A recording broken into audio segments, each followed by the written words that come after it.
हरे हरे हरे हरे राम राम राम हरे हरे। बोलिए। हरे हरे कृष्ण कृष्ण कृष्ण हरे हरे हरे राम राम राम हरे हरे। हरे कृष्ण कृष्ण कृष्ण हरे हरे हरे राम राम राम हरे हरे। हरे कृष्ण कृष्ण कृष्ण हरे हरे हरे राम राम राम हरे हरे। बोलिए श्री राधा वल्लभ लाल की जय। सदगुरु सरकार की जय। जय। महाराज श्री आचार्य जवाहरलाल चैतन्य जी महाराज की जय। जय जय जय श्री श्री राधे। राधे जय जय श्री जय श्री राधे राधे। श्याम। जय जय जय श्री श्री राधे राधे श्याम। कृष्ण। जय भगवान। हरे हरे कृष्ण। ओम श्रीमन्महागणाधिपतये नमः। ओम गुरुभ्यो नमः। गुरुर्ब्रह्मा गुरुर्विष्णुः गुरुः देवो महेश्वरः। गुरुः साक्षात् परं ब्रह्म तस्मै श्री गुरवे नमः। मयि श्री गुरवे नमः। नमः शिवाय गुरवे नादबिन्दुकलात्मने निरञ्जनपदं यत्र परायणः। वसुदेवसुतं देवं कंसचाणूरमर्दनम् देवकी परमानन्दं कृष्णं वन्दे जगद्गुरुं। कृष्णं वन्दे जगद्गुरुम्। लोकाभिरामं रणरङ्गधीरम् राजीवनेत्रं रघुवंशनाथम् कारुण्यरूपं करुणाकरन्तं श्रीरामचन्द्रं शरणं प्रपद्ये। श्रीरामचन्द्रं शरणं प्रपद्ये। हे कृष्ण करुणा सिंधो दीनबन्धो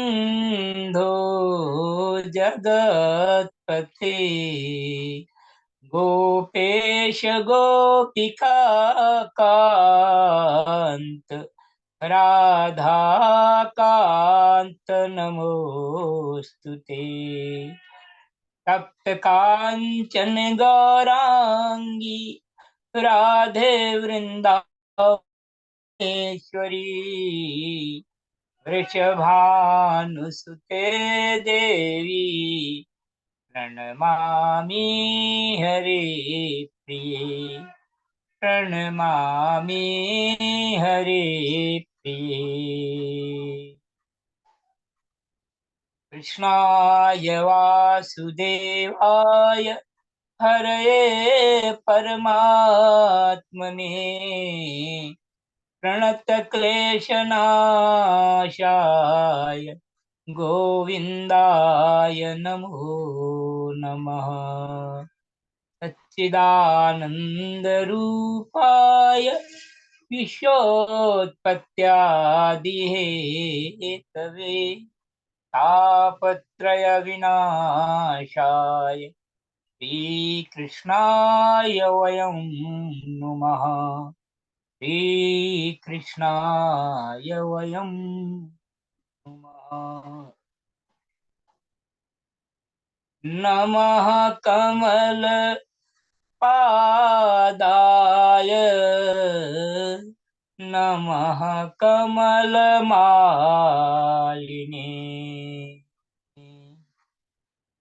नमः कमलपादाय नमः कमलमालिने नमः कमलनेत्राय नमस्ते कमलेक्षण। हरि ओम गुरुभ्यो नमः।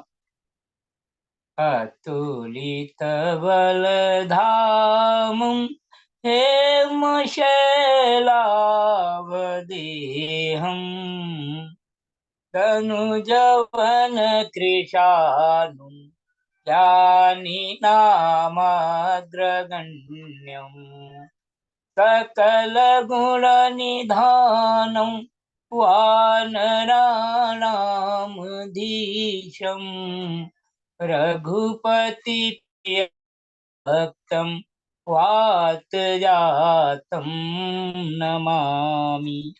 रघुपतिप्रियभक्तं वातजातं नमामि। हरि ओम हरि ओम। हरे कृष्णा हरे कृष्णा कृष्णा कृष्णा हरे हरे हरे राम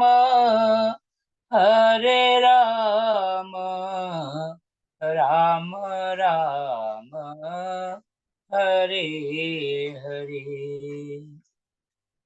हरे कृष्णा हरे कृष्णा कृष्णा कृष्णा हरे हरे हरे राम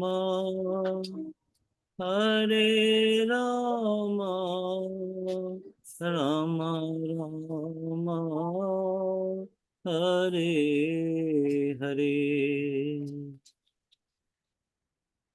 हरे कृष्णा कृष्णा कृष्णा हरे हरे हरे राम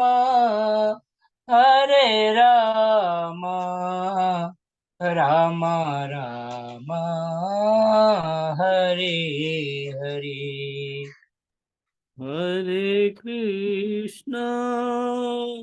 हरे कृष्णा कृष्णा कृष्णा हरे हरे हरे राम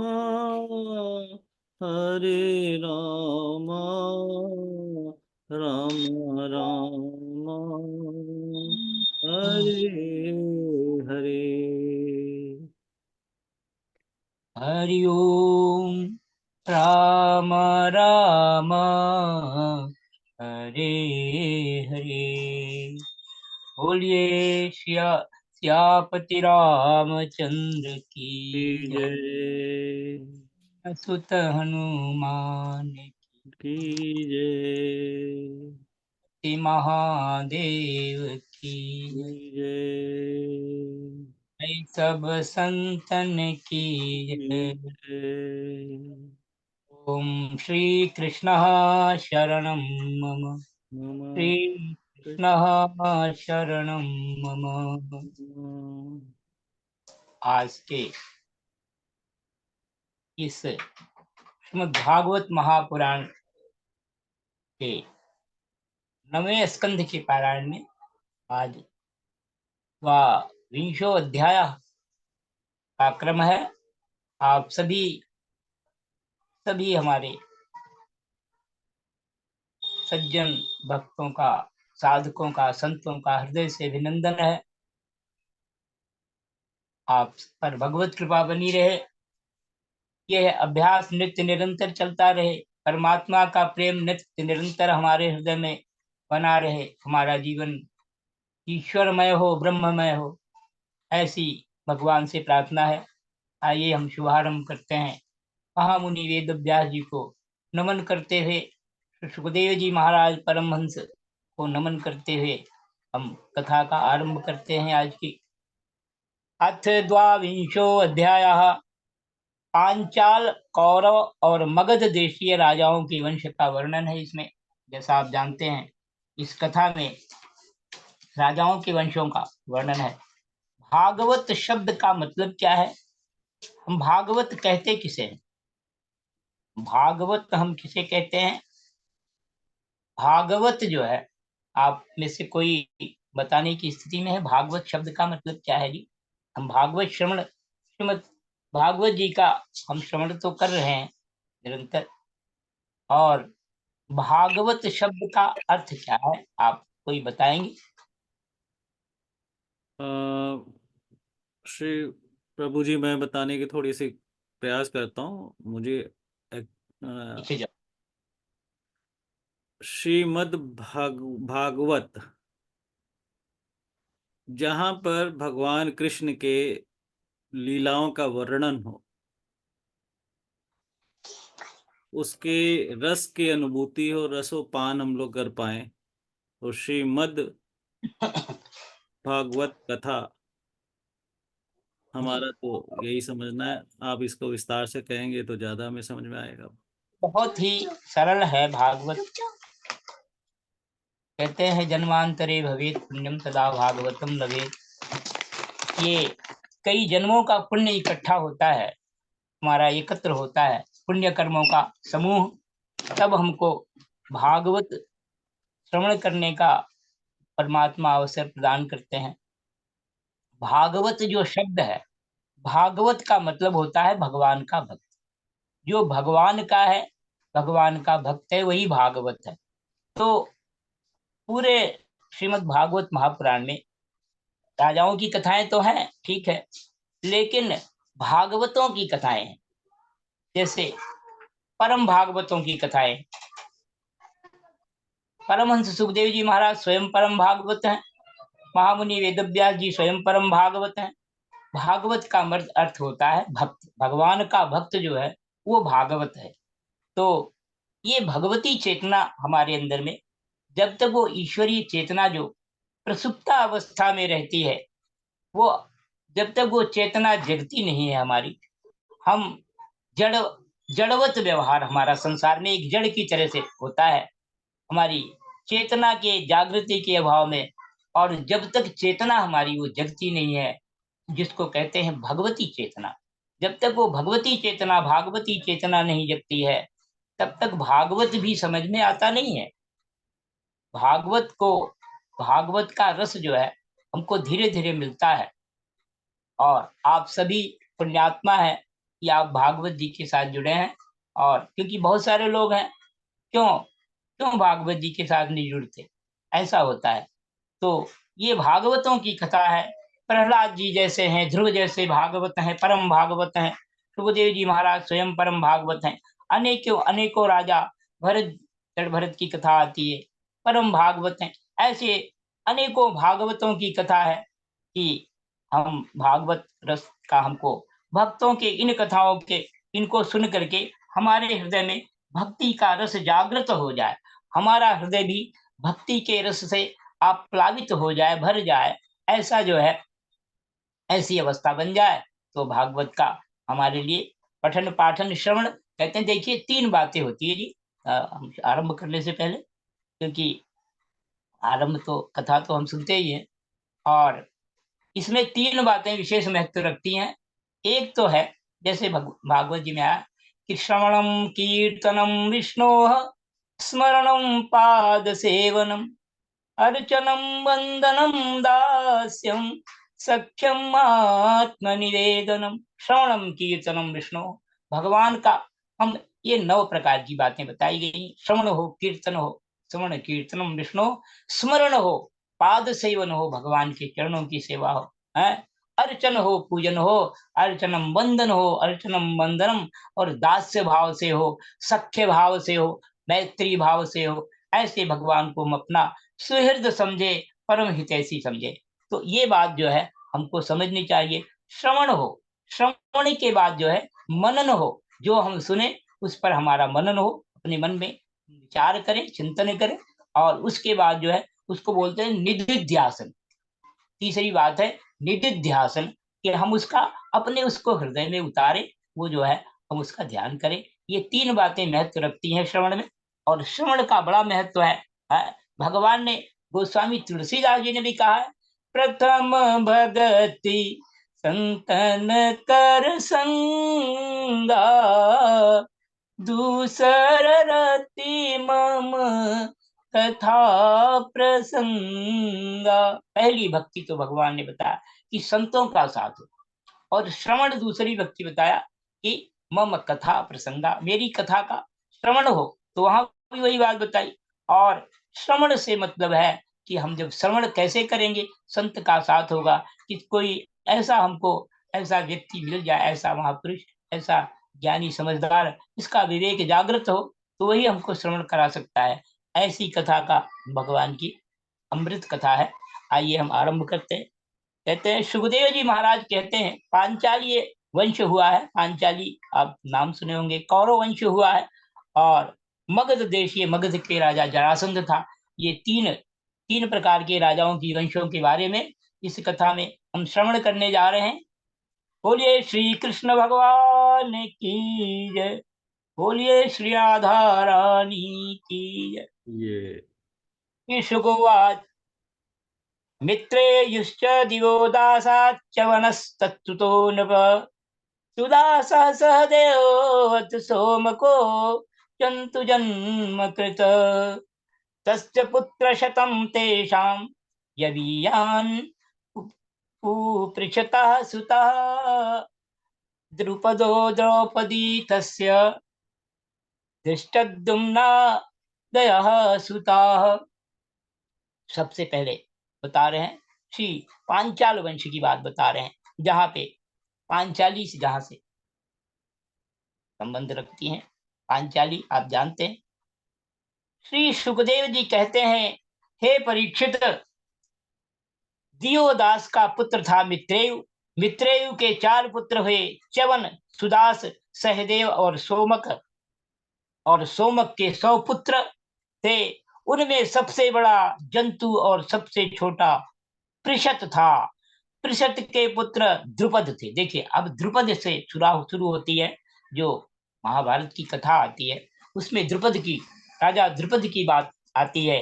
राजा जो द्रुपद थे, और जो द्रोण थे, द्रोणाचार्य जिनको हम कहते हैं, जो गुरु थे पांडव और कौरवों के, द्रोण, तो आचार्य द्रोण और द्रुपद राजा ये बहुत ही घनिष्ठ मित्र थे। घनिष्ठ मित्र थे बचपन में, शुरू में। और आप सुन रहे हैं द्रुपद, वही द्रुपद हैं। द्रुपद के द्रौपदी नाम की पुत्री और धृष्टद्युम्न आदि पुत्र हुए। धृष्टद्युम्न का पुत्र था धृष्टकेतु, अग्न्याश्व के वंश में उत्पन्न हुए। ये नरपति पांचाल कहलाए, इनको पांचाल कहते हैं। ये पांचाल वंश है जिसके बारे में हम श्रवण करने जा रहे हैं। तो और इस प्रकार से अजमीढ़ का दूसरा पुत्र था ऋक्ष, उनके पुत्र हुए संवरण, संवरण का विवाह सूर्य की कन्या तपति से हुआ, उन्हीं के गर्भ से कुरुक्षेत्र के स्वामी कुरु का जन्म हुआ।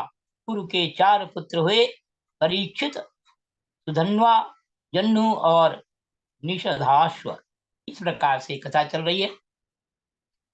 आगे अगला पैराग्राफ है कि सुहोत्रो भूत सुधनुश्चवन ओऽध ततः कृति वसुस्तस्योपचर्यो बृहद्रथ स्मुखास्ततः। सुधन्वा से सुहोत्र, सुहोत्र से च्यवन, च्यवन से कृति, कृति से उपरिचर वसु और उपरिचरी वसु से बृहद्रथ आदि कई पुत्र उत्पन्न हुए। उनमें बृहद्रथ, कुशाम्ब, मत्स्य, प्रत्यग्र और चेदीप आदि चेदी देश के राजा हुए। जहां चेदी देश का राजा, आपको बता दें, चेदी देश की बात आई, चेदी देश का राजा जो था, जहां पे शिशुपाल जहां से संबंध रखता है, इसकी कथा आप 10वें स्कंध में सुनेंगे। और बृहद्रथ का पुत्र था कुशाग्र, कुशाग्र का ऋषभ, ऋषभ का सत्यहित, सत्यहित का पुष्पवान और पुष्पवान के जहु नामक पुत्र हुआ। बृहद्रथ की दूसरी पत्नी के गर्भ से एक शरीर के 2 टुकड़े उत्पन्न हुए। उन्हें माता ने बाहर फेंकवा दिया। तब जरा नाम की राक्षसी ने जियो जियो इस प्रकार कहकर खेल खेल में उन दोनों टुकड़ों को जोड़ दिया। उसी जोड़े हुए बालक का नाम हुआ जरासंध। जरासंध की बात आती है, जो बहु कंस का ससुर था। ये कंस जो राजा कंस हुए, तो जरासंध का सहदेव, सहदेव का सोमपी, सोमापी का पुत्र हुआ श्रुतश्रवा। कुरु के ज्येष्ठ पुत्र परीक्षित के कोई संतान न हुई। जन्नु का पुत्र था सुरथ, सुरथ का विदुरथ, विदुरथ का सार्वभौम, सार्वभौम का जयसेन, जयसेन का राधिक और राधिक का पुत्र हुआ अयुत। इस प्रकार से वंश की कथा सुन रहे हैं। और कहते हैं अयुत जो है, अयुत का क्रोधन, क्रोधन का देवतिथि और देवतिथि का ऋष्य, ऋष्य का दिलीप और दिलीप का पुत्र प्रतीप हुआ। प्रतीप के 3 पुत्र थे, देवापी, शंतनु और वाल्मीक। देवापी अपना पैतृक राज छोड़कर वन में चला गया, इसलिए उसके छोटे भाई शंतनु राजा हुए। पूर्व जन्म में शंतनु का नाम महाविष था, महाविष। इस जन्म में भी वे अपने हाथों से जिसे छू देते थे, वे बूढ़े से जवान हो जाता था, उसे परम शांति मिल जाती थी। देखिए, इस प्रकार की बातें भी सुनेंगे कि कथा के मध्य में थोड़ा सा स्पष्टीकरण भी आवश्यक है। कुछ शब्द ऐसे आ जाते हैं कि ये एक ऐसी विद्या है लोगों में, ये तपोबल ऐसा होता था जिनका आभा मंडल, जिनकी प्राण शक्ति, प्राण ऊर्जा इतनी अच्छी हो जाती है। कहते हैं जो हमारा ये शरीर है, एक तो ये देह हम जो हमारी भौतिक आंखों को दिखाई देता है, दूसरा जो हमारा है वो उसको हम कहते हैं जो औरिक बॉडी है, जिसको कहते हैं आभा मंडल, वो उसका विस्तार कहीं इस शरीर से बहुत ज्यादा होता है। वो उस पर निर्भर करता है, लेकिन जिसकी आध्यात्मिक शक्ति जितनी बढ़ती जाती है, जिसमें जितना प्राण शक्ति का जितना अच्छा उत्थान होता रहता है, उनमें जो है उस आभा मंडल का भी उसी के अनुसार होता है। और एक जो है किर्लियन, ये क्या कहते हैं, साउथ कोरिया में एक सज्जन हुए, बड़े अच्छे आध्यात्मिक थे। उन्होंने बताया कि प्राण शक्ति के बारे में उन्होंने बड़ा अच्छा बात बताई। तो कहते हैं किर्लियन जो है, एक किर्लियन नामक कैमरा बनाया गया, किर्लियन फोटोग्राफी उसको बोलते हैं। उससे जो है ये सारे आभा मंडल का चित्र आ जाता है। हमारे शरीर में नीचे से लेकर के मेरुदंड में ऊपर तक के जो ऊर्जा के केंद्र हैं, ये सारे उनके रंग भी अलग अलग हैं। सारे पंचभूतों के अलग अलग रंग हैं। जैसे पृथ्वी तत्व तो हमारे शरीर में, जल तत्व हमारे शरीर में है, अग्नि तत्व है, और हमारे शरीर में वायु तत्व है, और हमारे शरीर में आकाश तत्व है। इन पंच, इस प्रकार से ये पांच भौतिक शरीर है, इसमें सभी सभी तत्वों के अलग अलग रंग भी होते हैं। तो इस प्रकार से हमने आपको बहुत संक्षेप में बताया कि जो हमारा, जब कोई स्पर्श कर देता है ऐसा व्यक्ति, तो कैसे हो जाता है। स्वामी विवेकानंद जी के बारे में आपने सुना होगा कि जब उन्होंने राम कृष्ण परमहंस जी से कहा कि आप किसकी पूजा करते हैं, ये क्या है सब। और जब एक दिन ऐसा हुआ कि जब रामकृष्ण ने देखा, परमहंस रामकृष्ण ने देखा कि ये तो बहुत ही योग्य पात्र है, जो भगवत प्राप्ति जिसको हो सकती है। विवेकानंद को जब देखा, तो विवेकानंद को नरेंद्र को देखा, तो नरेंद्र को देखा, और एक दिन उन्होंने जब उनके सर पर हाथ रख दिया, तो उनको 3 दिन तक होश नहीं आया, वो घूमते रहे, और इस प्रकार से उनका विवेक जागृत हो गया।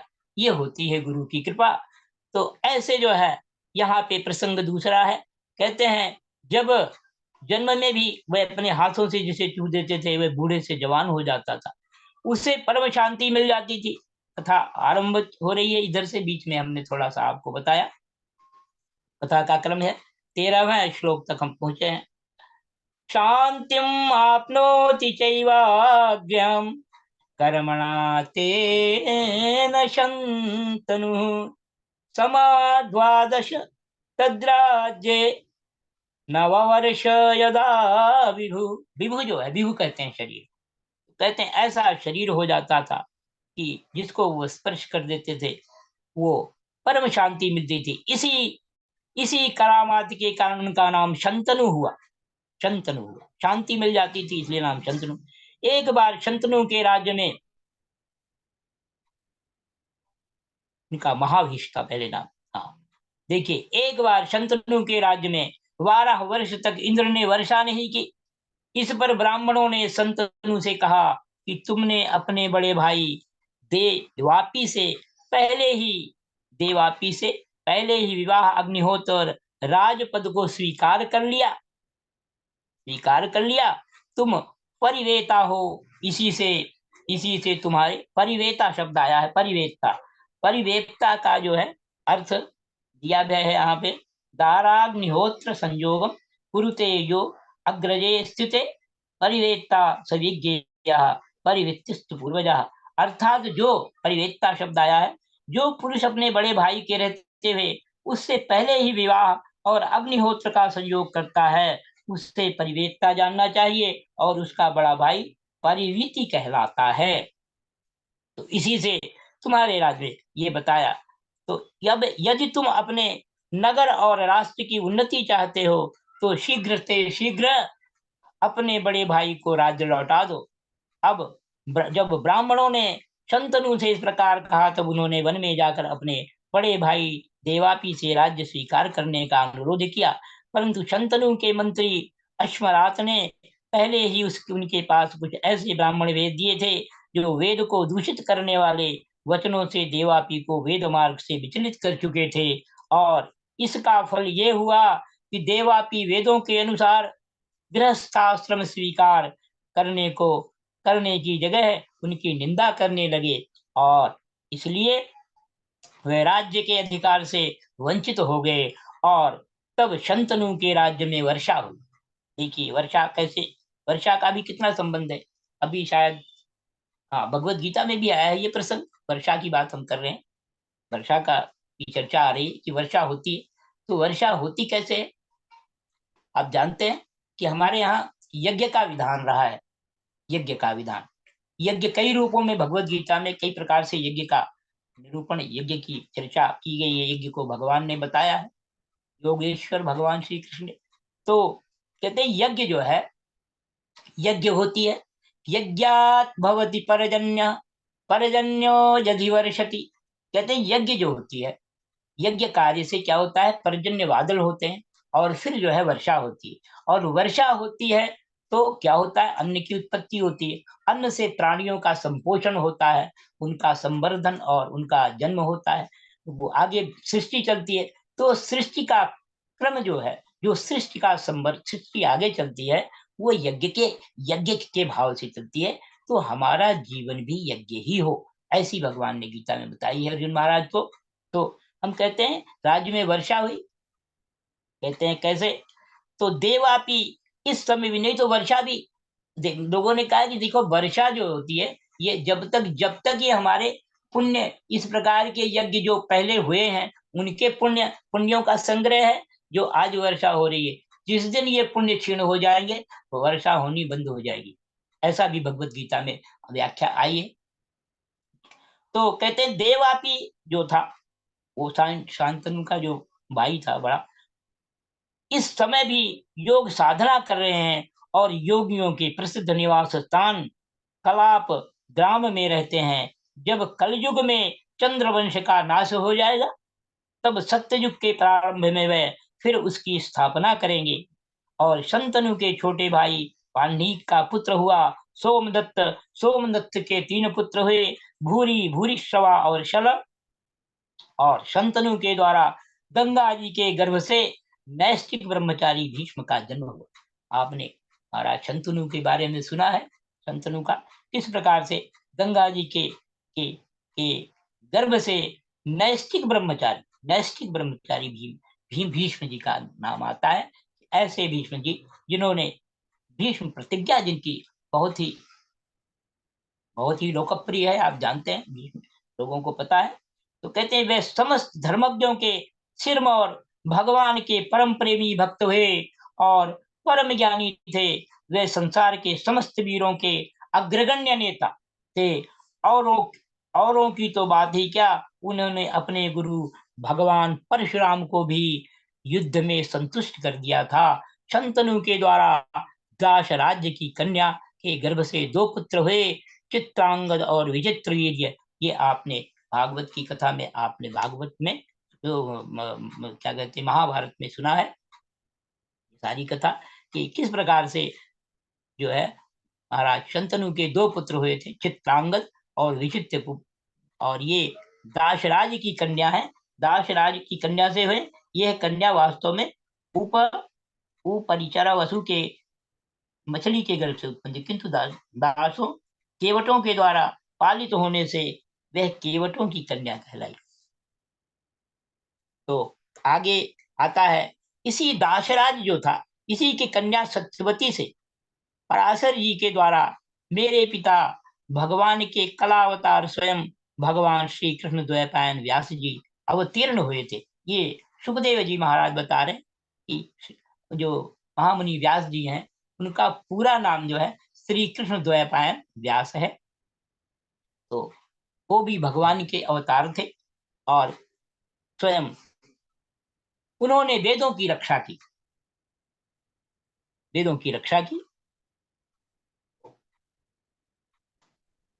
और आगे कहते हैं हे परीक्षित, मैंने उन्हीं से इस श्रीमद् भागवत पुराण का अध्ययन किया था।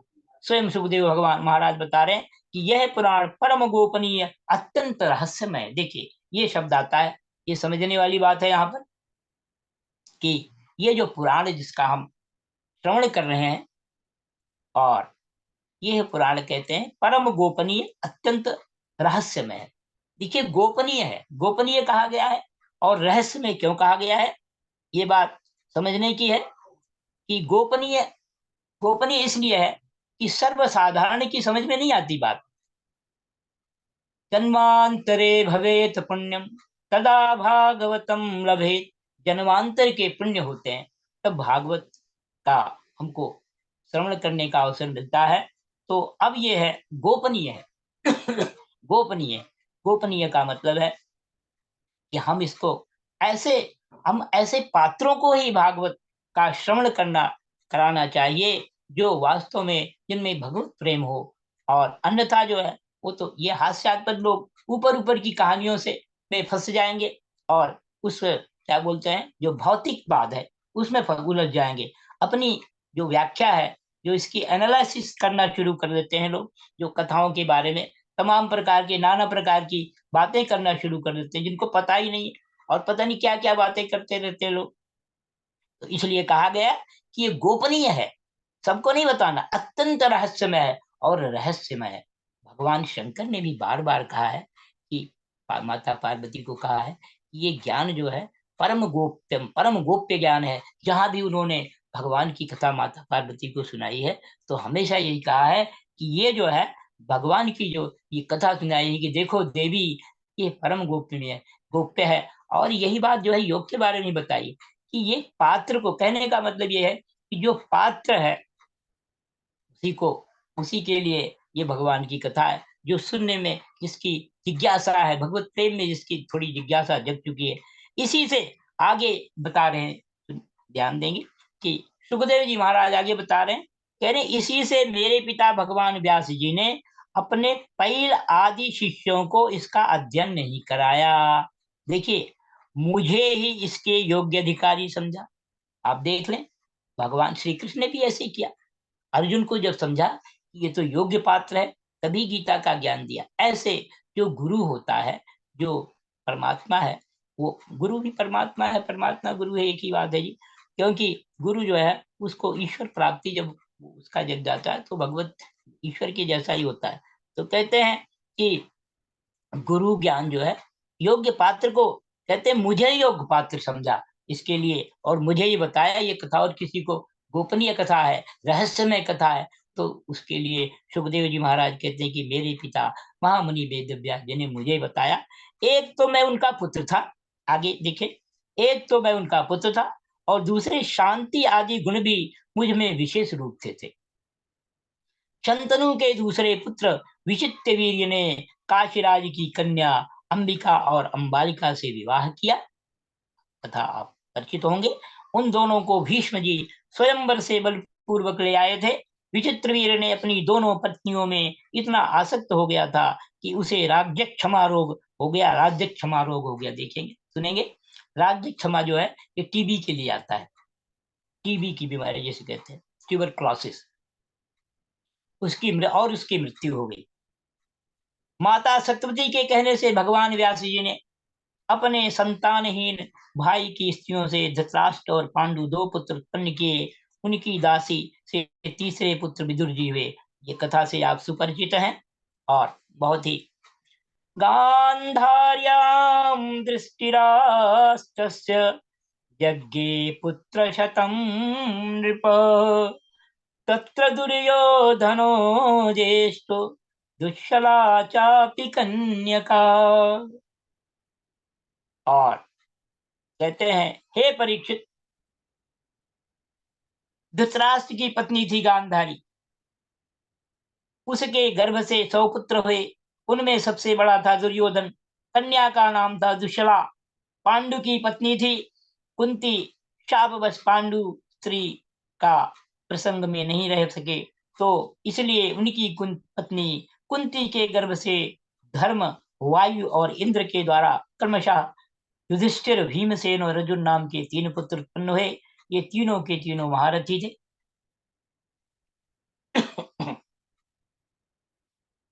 नकुला सहदेवश्च माद्यां नासत्यदस्त्रयोः द्रौपद्यां पंचभ्य पुत्रास्ते पितरो भवन।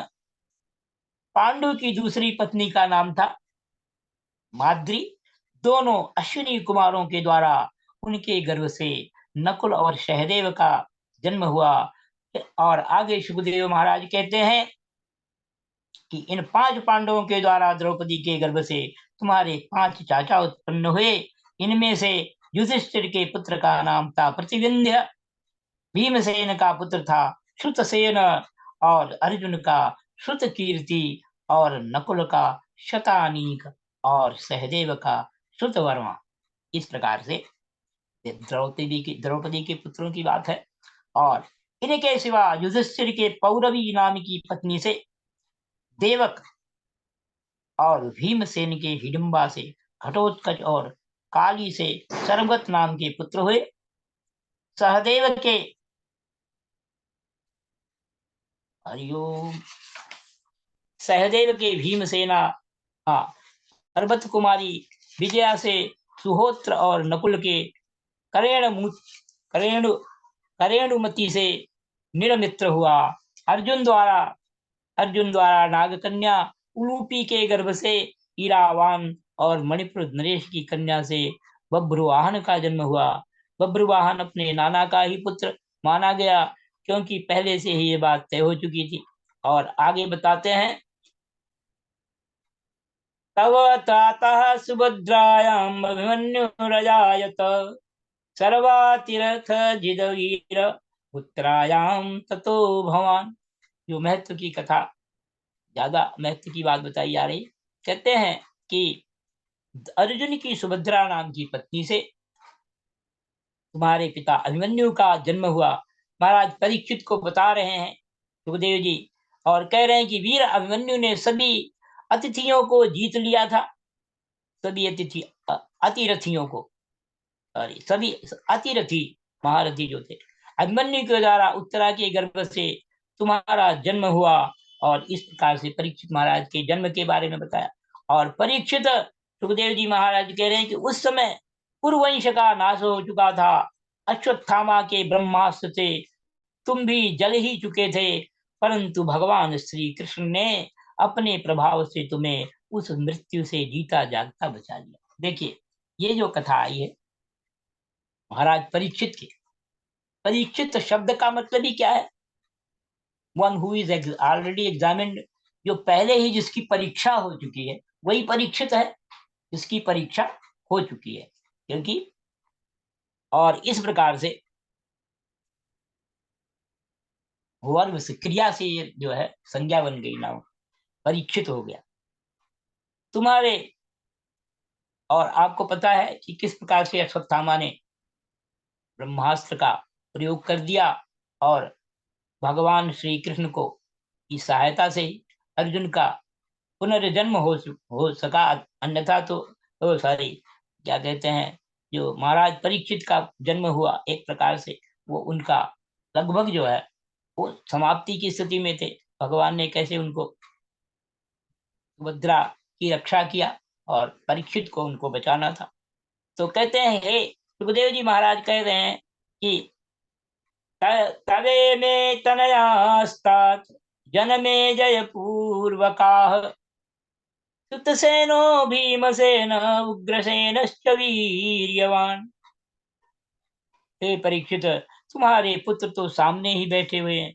इनके नाम है जनमेजय, सुतसेन, भीमसेन और उग्रसेन। ये सब के सब बड़े पराक्रमी हैं। और फिर आगे कहते हैं कि जब तक्षक के काटने से तुम्हारी मृत्यु हो जाएगी, तब इस बात को जानकर जनमेजय बहुत क्रोधित होगा। जनमेजय को क्रोध आया और यह सर्प यज्ञ की आग में सर्पों का हवन करेगा।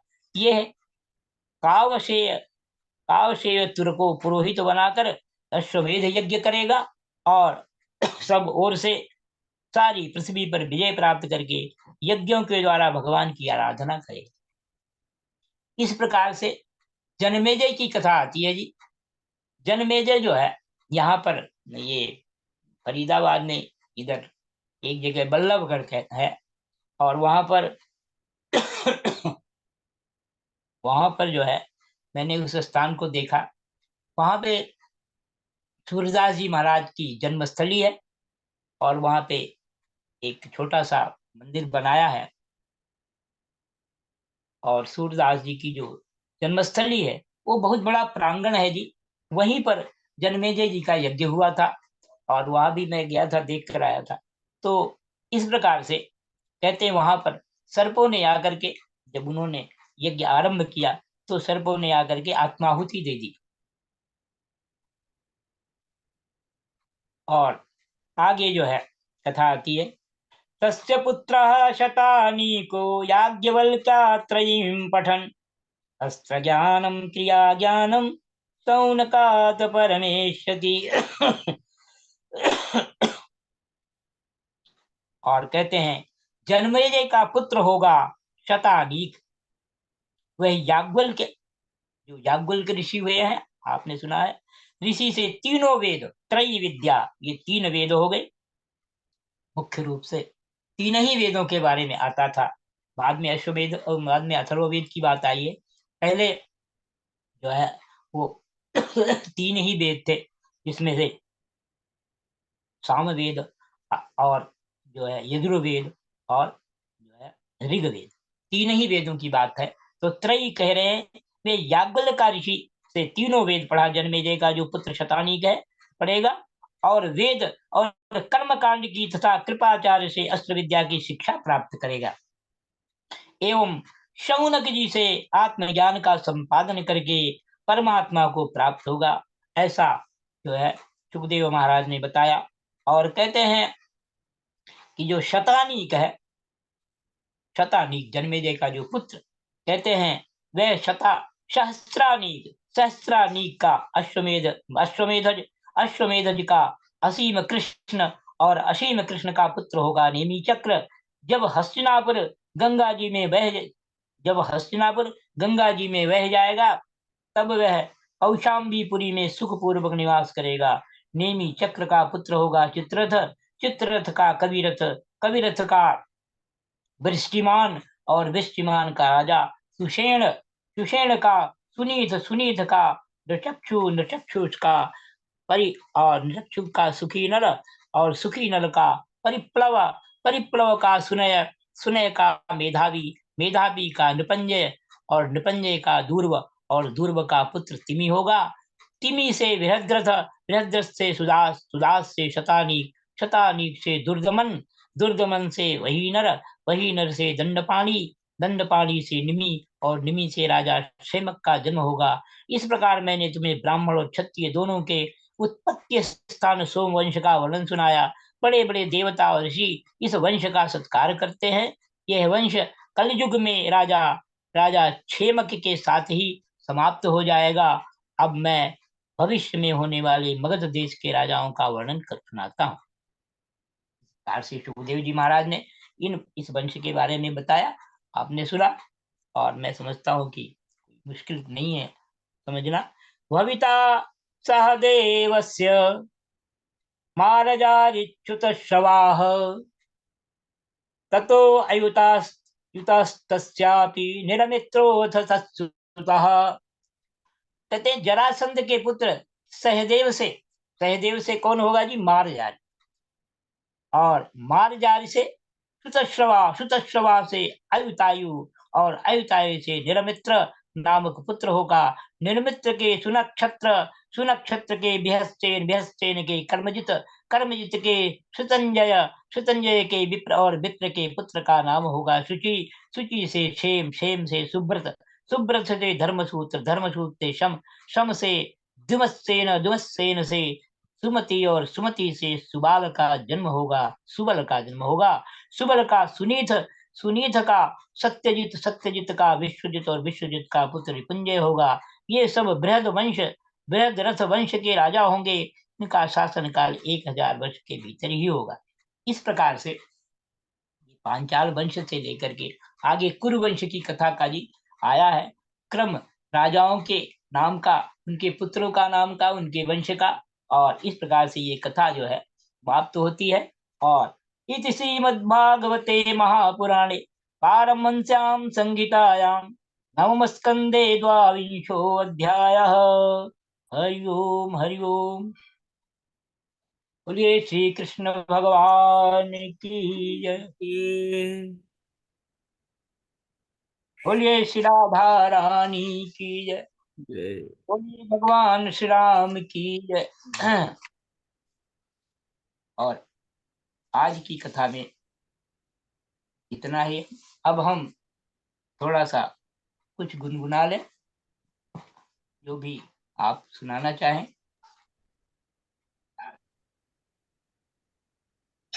बहन प्रमिला। हरे कृष्ण कृष्ण कृष्ण हरे हरे, हरे राम राम राम हरे हरे। बोलिए हरे कृष्ण कृष्ण कृष्ण हरे हरे, हरे राम राम राम हरे हरे हरे कृष्ण कृष्ण कृष्ण हरे हरे, हरे राम राम राम हरे हरे। हरे हरे कृष्ण कृष्ण हरे कृष्ण कृष्ण कृष्ण हरे हरे हरे राम राम राम राम हरे हरे श्री राधा लाल की जय। श्रीमद् भागवत महापुराण पुराण की की जय। आचार्य श्री हरि जवाहरलाल चैतन्य महाराज की जय। जय जय जय श्री राधे, जय जय श्री राधे। जय श्री राधे श्याम।